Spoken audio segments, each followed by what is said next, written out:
Hello student, आज का topic हमारा inverse of a square matrix. जो स्क्वायर मैट्रिक्स है उसका इन्वर्स निकालना है। तो if A is a n row square matrix and of there exist another n row square matrix B such that, अगर आपके पास कोई भी दो स्क्वायर मैट्रिक्स है ए और बी, तो जो ए और बी मल्टीप्लाई या B A is equal to identity I, then A is said to be invertible। तो हम A को इन्वर्टिबल बोलेंगे and B is called the inverse of A, और जो B है वो A का इन्वर्स होगा। जो इसकी नोटेशन है वो देखो, the inverse of a square matrix A is denoted by A inverse. तो इसको कैसे डिनोट करते हैं? A इन्वर्स, ऐसे A की पावर -1 इसको इन्वर्स बोलते हैं। 10 1 कैन बी रिटन एज, जो 1 है उसको कैसे लिख सकते हैं हम? ए का इन्वर्स या इन्वर्स ए आइडेंटिटी एन। तो जो ए का इन्वर्स है वो कैसे लिखें? जैसे ये इस साइड जो इन्वर्स है ये ए, तो ये इस साइड क्या चला गया, ये डिवाइड में ऐसे। जो थ्योरम हमारी the necessary and sufficient condition, कौन necessary and sufficient condition for a square matrix A to be invertible is that A is non singular. तो नेसेसरी और सफिशिएंट कंडीशन हमने बतानी है। तो जो ए है वो इन्वर्टिबल है और and such that A is non singular, और ए नॉन सिंगुलर है। तो ये तो हमें पता है कि जो इन्वर्स निकलेगा वो नॉन सिंगुलर मैट्रिक्स का ही निकलेगा, और स्क्वायर मैट्रिक्स हो। कुछ कंडीशन है कि हम पिछले कुछ प्रॉब्लम करके आए हैं। तो proof the condition is necessary, जो नेसेसरी कंडीशन है इसमें, it is given that A is invertible, A invertible है, गिवन है। We have to prove that A is non singular, हमें प्रूव करना है कि ये नॉन सिंगुलर है। तो since A is invertible there exist another matrix B, जब ए इन्वर्टिबल है तो एक नई मैट्रिक्स निकलेगी। तो जो A B is equal to B A B is equal to B A किसके इज इक्वल टू है? आइडेंटिटी इक्वल है। टेकिंग डिटर्मिनेंट वी गए दोनों साइड हम क्या लेते हैं? टेक डिटर्मिनेंट लेते हैं। तो ए बी का डिटर्मिनेंट, बी ए का डिटर्मिनेंट और आइडेंटिटी का डिटर्मिनेंट। जो ए बी का डिटर्मिनेंट है, डिटर्मिनेंट प्रॉपर्टी से ए का डिटर्मिनेंट, बी का डिटर्मिनेंट, बी का डिटर्मिनेंट, ए का डिटर्मिनेंट और आइडेंटिटी का डिटर्मिनेंट। आइडेंटिटी का डिटर्मिनेंट क्या होता है? 1। हम डिटर्मिनेंट के तो उसमें चैप्टर में करके आए हैं। तो ए का डिटर्मिनेंट, बी का determinant is equal to B का डिटर्मिनेंट, ए का डिटर्मिनेंट इज इक्वल टू 1 के इक्वल है। तो जो ए का डिटर्मिनेंट, बी का डिटर्मिनेंट है वो किसके इक्वल हुआ है? आइडेंटिटी के मीन 1 के इक्वल आया है। तो सिंस प्रोडक्ट ऑफ ए का डिटर्मिनेंट, बी का डिटर्मिनेंट इज नॉन जीरो, तो neither of then can be equal to 0। तो जो ये ए बी वो 0 के इक्वल नहीं आया है, तो ए का determinant does not equal to 0 is A non singular होगा। ये हमें प्रूव करना था। अगर यहाँ 0 के इक्वल आता है फिर तो ये सिंगुलर होता है। अब कंडीशन इज सफिशिएंट, अब कंडीशन इज सफिशिएंट, नेसेसरी और sufficient condition if and only if का मीनिंग होता है, +1 भी करके आए हो आप। It is given that A is non singular, अब हम गिवन हमारा ए नॉन सिंगुलर है और we have to prove that A is invertible, हमें प्रूव करना है कि ये इन्वर्टिबल है, इसका इन्वर्स। तो since A is a square matrix, हमारे पास ए स्क्वायर मैट्रिक्स है, तो A adjoint A is equal to adjoint A का डिटर्मिनेंट आइडेंटिटी के इक्वल होता था। ये हम करके आए एडजॉइंट के टॉपिक में। तो हम क्या करेंगे, अब इसको ए का डिटर्मिनेंट से मल्टीप्लाई कर देते हैं, डिवाइड कर देते हैं। तो ए इसका डिवाइड 1/a का डिटर्मिनेंट एडजॉइंट ए, 1/a का डिटर्मिनेंट एडजॉइंट ए, इससे कैंसिल, आइडेंटिटी बच गया। ये तो ये है, इससे कैंसिल हो गया ये। तो अब देखो, जब ये डिवाइड में है तो दिस एज इन्वर्टिबल हो गया, एंड जब ये इसका इन्वर्स क्या हुआ, जो ए है ये उस साइड आइडेंटिटी के इक्वल है, जो हम ये करके आए हैं। जब ये कंडीशन है तो क्या हुआ? इन्वर्टिबल है। तो जब ये आइडेंटिटी के इक्वल है, आइडेंटिटी के इक्वल है तो इन्वर्टिबल हो गया। तो ए इज इन्वर्टिबल, ए उस साइड आइडेंटिटी के डिवाइड में चला गया, आइडेंटिटी के ऊपर लेके जाओगे तो इन्वर्स हो गया, ऊपर लेके जाओगे तो।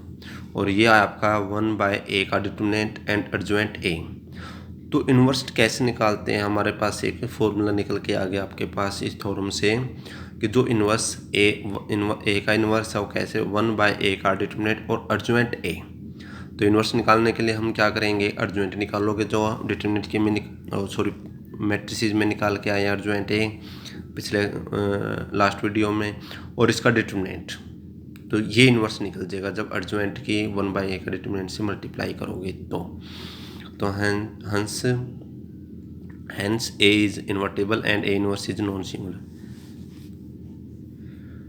सेकंड थ्योरम है if a and b be two non singular matrices of the same order and then a b का इन्वर्स b का इन्वर्स a का इन्वर्स, अगर a b का इन्वर्स है तो वो होगा b का इन्वर्स a का इन्वर्स, ना कि a का इन्वर्स b का इन्वर्स। ध्यान याद रखोगे, बहुत इंपॉर्टेंट है। a b का इन्वर्स क्या बनेगा, b का इन्वर्स a का इन्वर्स, ये हम प्रूव करते हैं। वैसे याद रखना, प्रूफ आएगा नहीं पेपर में, वैसे चलो कर लेते हैं। Since a and b are non scale singular matrix and row non singular matrix हैं, तो a का determinant does not equal to 0, b का determinant does not equal to 0 क्योंकि नॉन सिंगुलर है। तो जो a और b का डिटरमिनेंट है, a और b का डिटरमिनेंट है वो डज नॉट इक्वल टू 0 है, तो we shall prove that inverse of A B is b का इन्वर्स a का इन्वर्स, क्योंकि हम प्रूव कर चुके हैं ये। तो जो b का इन्वर्स a का इन्वर्स है, हम a b से मल्टीप्लाई करते हैं, पहले लेफ्ट हैंड साइड लेते हैं फिर राइट हैंड साइड लेते हैं दोनों। तो जब इससे मल्टीप्लाई की तो b को अंदर ले जाते हैं, मल्टीप्लाई करते हैं इसके साथ और a इन्वर्स, तो b और b का इन्वर्स किसके इक्वल टू आता है, आइडेंटिटी के इक्वल। अभी क्या है इन्वर्स, ये जो प्रॉपर्टी हमारी ये थी, तो a का इन्वर्स आइडेंटिटी किसी के साथ मल्टीप्लाई करोगे तो a इन्वर्स आई आएगा, और a इन्वर्स क्या है, आइडेंटिटी के इक्वल आया है, तो ये 1 के इक्वल। और b का इन्वर्स a का इन्वर्स a b, तो इसका भी b का इन्वर्स a किसके साथ मल्टीप्लाई, तो b a इन्वर्स आइडेंटिटी बनता है, b इन्वर्स आइडेंटिटी b, तो b का इन्वर्स आइडेंटिटी किसी के साथ मल्टीप्लाई करोगे तो वही आएगा, तो b का इन्वर्स b का इन्वर्स b आइडेंटिटी बनता है, तो ये भी आइडेंटिटी के इक्वल है, ये भी आइडेंटिटी के इक्वल है, तो दोनों एक दूसरे के इक्वल हो गए। तो ए बी का इन्वर्स b का इन्वर्स a का इन्वर्स, तो ये याद रखना ज़रूरी है। आगे थ्योरम है if a is an invertible matrix then a का ट्रांसपोज और उसका inverse is equal to a का इन्वर्स और ट्रांसपोज, ये दोनों क्या होते हैं, इक्वल होते हैं। कि पहले ट्रांसपोज करोगे उसका इन्वर्स करोगे और पहले इन्वर्स करोगे फिर उसका ट्रांसपोज करोगे, तो वो क्या आएगा, दोनों कंडीशन में सेम आएगा। ये आपको कंडीशन याद रखनी है, थ्योरम सोल्व करने की ज़रूरी नहीं है, इसलिए सिंपल है।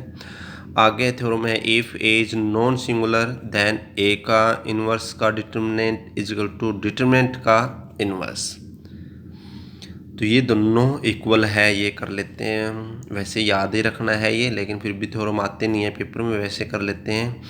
सिंस ए का determinant does not equal to 0, क्योंकि तब इन्वर्स तभी निकलता है, क्योंकि नॉन देखो गिवन है और इन्वर्स हम तभी निकाल सकते हैं अगर वो नॉन सिंगुलर है, सिंगुलर है तो उसका इन्वर्स नहीं निकलेगा। तो देयरफॉर ए इन्वर्स एग्जिट, अगर ये डिटरमिनेंट 0 के इक्वल नहीं है तो इसका इन्वर्स निकलेगा, और जब इन्वर्स निकलेगा हमें पता है ए इन्वर्स आइडेंटिटी के इक्वल होता है। टेकिंग डिटरमिनेंट बोथ साइड, दोनों साइड हम डिटरमिनेंट लेते हैं, तो ए का इन्वर्स का determinant is equal to identity का डिटरमिनेंट, तो ए का डिटरमिनेंट और ए इन्वर्स का डिटरमिनेंट और आइडेंटिटी का डिटरमिनेंट क्या होता है, 1 होता है। हम करके आए हैं डिटरमिनेंट के चैप्टर में। तो जो ए का इन्वर्स है ये मल्टीप्लाई में साइड डिवाइड में चला गया ये, और ये जब डिवाइड में है तो जो ऊपर लेकर जाओ तो इसकी पावर देखो ऐसे लिख सकते हैं, इसकी पावर 1 है, और जब ये ऊपर जाएगा तो माइनस का हो जाएगा। तो हमने ए का इन्वर्स का डिटरमिनेंट प्रूव कर दिया डिटरमिनेंट का इन्वर्स, तो ये दोनों कंडीशन सेम है, दोनों में सेम आएगा। या तो आप इन्वर्स निकाल के उसका डिटरमिनेंट निकाल दो, जो मैट्रिक्स आएगा वो, या आप पहले डिटरमिनेंट निकालो और फिर उसका इन्वर्स करोगे तब भी वो सेम आएगा। तो ये 4 थ्योरम थी, आपने फिर कॉपी में करनी है और साथ में इनका जो रिजल्ट है, जो फॉर्मूला बनता है वो याद करने हैं। थैंक्स।